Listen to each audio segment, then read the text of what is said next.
तो आपने सुना पवन खेड़ा ने क्या कहा। अब आइए इस मुद्दे पर हम चर्चा शुरू करते हैं। इस समय हमारे साथ लाइव जुड़ रहे हैं वरिष्ठ पत्रकार और सत्य हिंदी के संस्थापक शीतल पी सिंह जी। शीतल जी, आपका बहुत बहुत स्वागत है क्यू वाइव नेटवर्क पर। जो पहला सवाल है सर वो यही है कि आखिर प्रधानमंत्री नरेंद्र मोदी को ऐसी कौन सी चीज है आपको लगता है जो रोक रही है कि वो संसद में इस मामले पर चर्चा नहीं चाहते?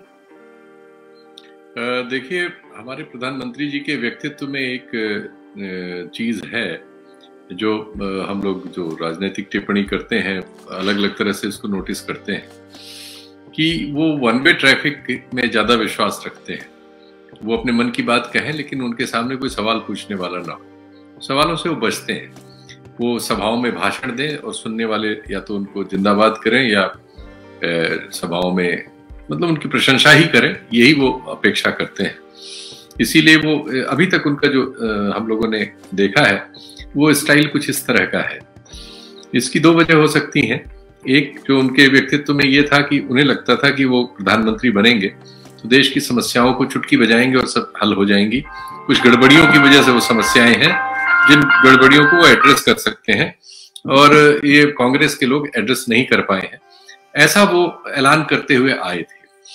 उन्होंने ऐसी कुछ पहलें की, ऐसी कोशिशें की, लेकिन राजनीति और देश का संचालन और खासकर अंतर्राष्ट्रीय रिश्ते ये बहुत दीर्घकालिक समझदारी भरे अनुभव से और समझदारी भरे प्रोग्राम से फ्यूचर के चलते हैं।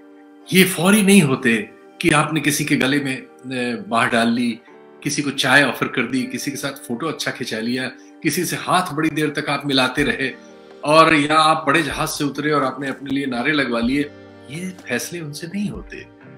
दुर्भाग्य से हमारे प्रधानमंत्री चीजों को इतना सरल समझते थे, ये चीजें वैसी सरल नहीं है और इसीलिए ऐसा हुआ कि एक के बाद एक अंतर्राष्ट्रीय मंच पर हम उन्हें पा रहे हैं कि वो कठिनाई में पड़ते जा रहे हैं।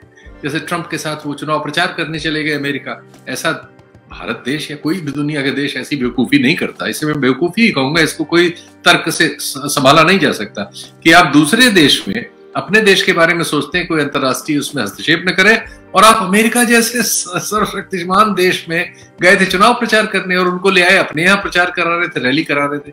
ये कोई राजनय नहीं है और वो चुनाव हार गया, दूसरा प्रशासन आ गया।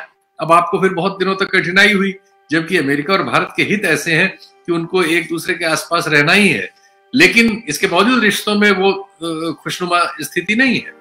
एक ऐसा ही यूरोप यूनियन के साथ है और ऐसा ही अनफॉर्चुनेटली हमारे पूरे जो पड़ोस है, सारा पड़ोस, उसमें ऐसा ही है।